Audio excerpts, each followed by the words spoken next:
Hello, hello. I'm Juliana Hever, the plant-based dietitian, and this is the What Would Juliana Do Q&A. Today we have a very special guest who needs no introduction, Dr. Michael Greger of nutritionfacts.org.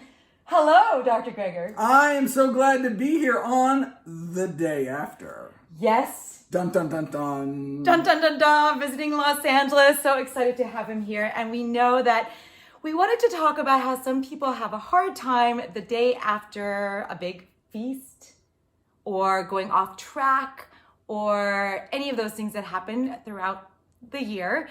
And we wanted to remind you that the most important thing is the long term, is what are you eating overall and how do you kind of get right back in track?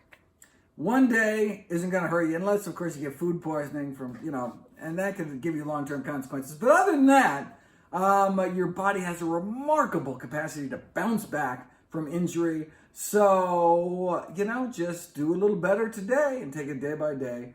And just don't let that one day of overindulgence end up into like a month and a half of overindulgence. Let's get back on track. Save it up for the holidays next month.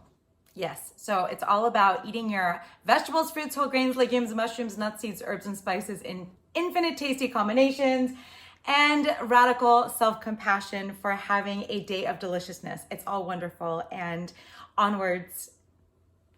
And I had my sweet potatoes with marshmallows, if that makes you feel any better. Yes, of course it does.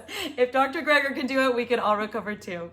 Thank you so much for joining us, and we will see you next time. Please leave your comments and questions below and via direct message and my website, plantbaseddietitian.com.